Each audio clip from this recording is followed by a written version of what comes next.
समजून घेऊन जो निकाल दिला त्याबद्दल मी माननीय सत्र न्यायालयाचा आभारी आहे. दुसरं असं आहे की ह्याच्यावरती फार आता मी चर्चा करणार नाही.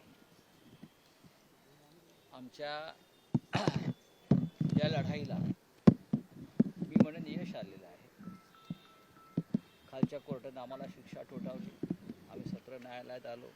सत्र न्यायालयामध्ये आमचे वकील ॲडव्होकेट मनोज पिंगळे यांनी फार चांगल्या प्रकारे बाजू मांडली.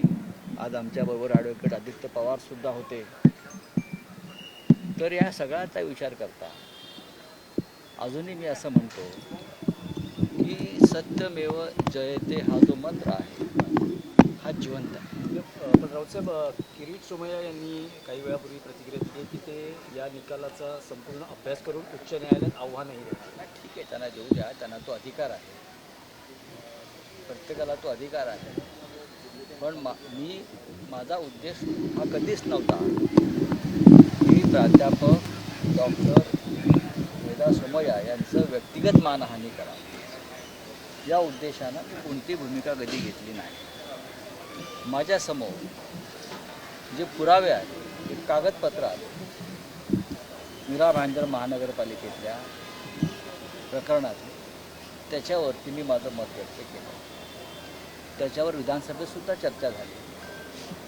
त्याच्यामुळे न्यायालयासमोर आम्ही हे सगळे पुरावे ही माहिती ठेवल्यावरती न्यायालयानं आजचा निकाल दिला आणि आम्ही समाधानी आहोत. जेव्हा न्यायाधीशांनी हा निकाल दिला, तुमची निर्दोष मुक्तता केली, तुम्ही न्यायालयाचे तर आभार मानलेत, पण कोर्टरूममधून बाहेर पडताना तुम्ही मेधा सोमय्या यांनाही नमस्कार केला. असं आहे की त्या प्राध्यापिका आहेत, त्या डॉक्टर आहेत, त्या सुशिक्षित आहेत, त्या त्यांच्या न्याय हक्कासाठी लढत होत्या आणि मुख्य माझं आणि त्यांचं व्यक्तिगत भांडण असण्याचं कारण नाही काही.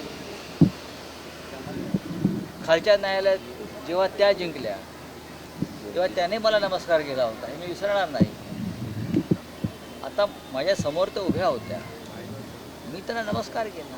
हा महिला शक्तीचा आदर आहे. साहेब, रोहित पवारांनी जे प्रश्न उपस्थित केलेले आहेत, रोहित पवार यांनी प्रश्न उपस्थित केलेले आहेत विमान अपघाताप्रकरणी, काय सांगाल? सकाळी बोललोय मी.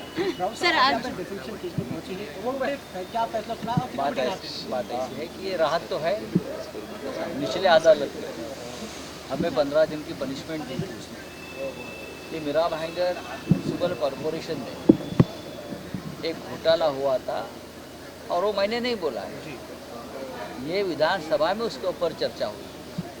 वहाँ के लोकल एमएलए प्रताप सरनाइक ने उस बारे में कंप्लेंट फाइल की है.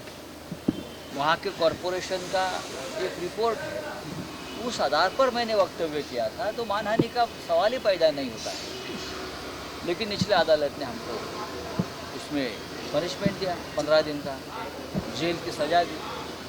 तो हम माननीय सत्र न्यायालय में आकर पूरी बात हमारे वकीलों ने सामने रखी और आज मैं बहुत खुश हूँ, मेरी पार्टी भी बहुत खुश है कि आज माननीय सत्र न्यायालय ने हमको निर्दोष मुक्त किया है. तो सत्यमेव जयते. और दादांच्या अपघातानंतर VSRने प्रवास करणार नाही असं शिंदे म्हणतायत. डेफिनेटली है, इसीलिए तो हम कोर्ट में आते हैं ना.